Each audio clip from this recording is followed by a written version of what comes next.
தமிழ்நாடு வரலாற்றில் முதல் முறை முதலமைச்சர் மட்டுமல்ல, மாண்புமிகு சி ஜோசப் விஜய் அவர்கள் முதல் முறையிலேயே முதலமைச்சராக இருக்கிறார். அவருக்கு பிறந்தநாள் வாழ்த்துக்களையும் சொல்லிக் கொண்டு 40 நாள் விரதம் முடிப்பது போல 40 நாட்கள் ஆட்சியை இந்த தாவேக அரசு நிறைவு செய்திருக்கிறது. இந்த 40 நாட்களும் பார்த்து விட்டேன், ஏமாற்றம் மட்டும்தான் மிச்சம் என்று அவர் சொன்னார். ஆனால் மக்கள் திமுகவினுடைய 40 நாள் அல்ல 5 ஆண்டுகளையும் பார்த்துவிட்டு அந்த வந்த ஏமாற்றத்தால் தான் இப்படி ஒரு தீர்ப்பை எங்களுக்கு வழங்கி இருக்கிறார்கள். ஆளுநர் மகிழ்ச்சி, அமைச்சர்கள் மகிழ்ச்சி, ஆளுநர் மகிழ்ச்சி என்றெல்லாம் சொன்னார். இந்த அரசில் தமிழ்நாடு மக்கள் மகிழ்ச்சியாக இருக்கிறார்கள் என்பதை தான் இன்றைய சட்டமன்றத்தினுடைய போக்கு காட்டுகிறது. நான் முதல்வன் திட்டத்தை பொறுத்தவரை தமிழ்நாடு முழுக்க இருக்கக்கூடியவர்களை நான் முதல்வன் என சொல்ல வைத்துவிட்டு ஒரே ஒரு குடும்பத்தில் மட்டும் முதல்வர்கள் வந்து கொண்டிருக்கின்ற போக்கை மாற்றுவதற்காக தான் இப்படி ஒரு சட்டமன்றம் அமைந்திருக்கிறது. தமிழ்நாடு வரலாற்றில் முதல் முறை முதலமைச்சர் மட்டுமல்ல, மாண்புமிகு சி ஜோசப் விஜய் அவர்கள் முதல் முறையிலேயே முதலமைச்சராக இருக்கிறார். அவருக்கு பிறந்தநாள் வாழ்த்துக்களையும் சொல்லிக் கொண்டு நிதி ஆயோக் கூட்டத்தில் மாண்புமிகு முதல்வர் சொன்னதெல்லாம் 40 நாட்கள் நீங்கள் செய்திருக்க முடியாது, அது திமுக தான் காரணம் என்று சொன்னார்கள். நானும் அதை தான் சொல்கிறேன். இன்று அவர் சொன்ன சட்டம் ஒழுங்கு, போதை பொருள் எல்லா பிரச்சனைக்கும் 5 ஆண்டு காலமாக அவர்கள் செய்த திமுக ஆட்சி தான் காரணமாக இருக்க முடியும் என்பதையும் சுட்டிக்காட்டிக் கொள்கிறேன்.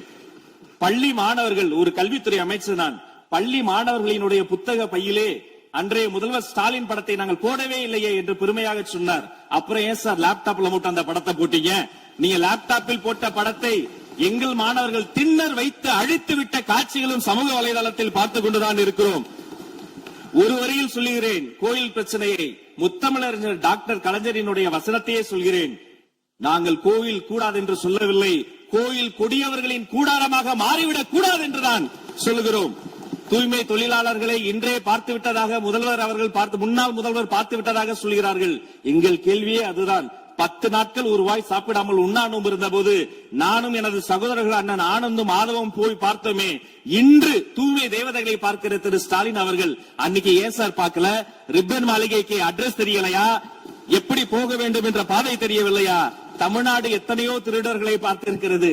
அலிபாபாவும் 40 திருடர்களையும் கூட பார்த்திருப்பீர்கள். அலிபாபாவும் பியூஸ் கேரிய திருடர்களையும் இப்போதுதான் எங்களுடைய மின்சாரத்துறை அமைச்சர் பார்த்துக் கொண்டிருக்கிறார். அதை குறித்த நடவடிக்கை எடுக்கப்பட்டுக் கொண்டிருக்கிறது. அவர்கள் மின்வெட்டை குறித்து சொன்னதற்கு மாண்புமிகு புரட்சி தலைவி அம்மா அவர்கள் இதே மாமன்றத்தில் சொன்ன ஒரு வரியை சுட்டிக்காட்ட ஆசைப்படுகிறேன். இந்த மாமன்றத்திலே தமிழ்நாட்டிற்கு மின்சார தடையை அறிமுகம் செய்த திமுக எதற்கு மின்சார தடையை பற்றி பேசுகிறது என்று அவர் கேட்டார். கலைஞர் வண்ண தொலைக்காட்சி கொடுத்தார்கள், அந்த நாட்களை பார்க்க முடியாது. கலைஞர் வண்ண தொலைக்காட்சி கரண்ட் இல்லாம கருப்பு வெள்ளையா பிளாக் அண்ட் ஒயிட்டாவே போன அந்த காலங்களை எல்லாம் மறந்துவிட்டு ஆதாரம் இல்லாமல் உண்மைக்கு புறமான செய்திகளை மாமன்றத்தில் அவர்கள் சொல்வதை இதோடு நிறுத்திக் கொள்ள வேண்டும். நேரலையை குறித்து கேட்டார்கள். எனக்கு ஆச்சரியமாக இருக்கிறது. 3 ஆண்டு காலமாக ஒரு தொழில்நுட்ப கோளாறாக அன்றைய சபாநாயகர் நேரலையை இருட்டடிப்பு செய்து விட்டார். ஆனால் இன்று மாண்புமிகு சபாநாயகர் நேரலையை கொடுத்துக் கொண்டிருக்கிறார். அவருக்கு எங்கள் சார்பாகவும் நன்றியை கூறிக்கொண்டு, அரசு பள்ளிகளில் எந்த கட்சிக்காரர்களும் அது தாவேகாரர்களாக இருந்தாலும் சரி பள்ளி மாணவர்களை தொந்தரவு செய்யாதீர்கள் என்று சொன்னதோடு மட்டுமல்ல, பெருமையோடு சொல்கிறேன், எங்கள் கட்சியினுடைய ஒன்றிய செயலாளர் அரசு பள்ளியில் சென்று ரிலீஸ் எடுத்ததற்காக நேற்றைய தினம் கட்சியை விட்டு நீக்கியிருக்கிறார் என்னுடைய பொதுச் செயலாளர். சட்டம் ஒழுங்கு பிரச்சனையை பற்றி பேசுகிறவர்களுக்கு அண்ணா பல்கலைக்கழகம் நினைவுக்கு வரவில்லையா? அண்ணா நகரில் பெத்த பிள்ளைக்கு கொடுமை நடந்ததற்கு கம்ப்ளைண்ட் கொடுக்க வந்த அப்பா அம்மா மீதே அடித்து துன்புறுத்தியது நினைவுக்கு வரவில்லையா? யார் அந்த மேலிடம் என்று கேட்பவர்களுக்கு யார் அந்த சார் என்பது நினைவுக்கு வரவில்லையா என்பதை உங்கள் மூலமாக நான் கேட்டுக்கொள்கிறேன். இடையில் ஆங்கிலத்தில் ஒரு விஷயம் சொன்னார், to remain silent. I want to quote Walter. I may not agree with what you are saying, but I am ready to give my life to defend your right to say it. எதிர்க்கட்சிகளினுடைய கருத்துகளையும் அரவணைக்கக்கூடிய மாமனிதர் இந்த மன்றத்தில் முதல்வராக உட்கார்ந்து கொண்டிருக்கிறார். ஆக்கப்பூர்வமான விமர்சனங்களை சொல்வீர்கள் என்று பார்த்தால் திரும்ப அரசியல் விமர்சனங்களை மட்டுமே சொல்லிக் கொண்டிருக்கிறீர்கள். இந்த சோஃபா கதையை எண்ணிக்கை விட போகிறார்கள்.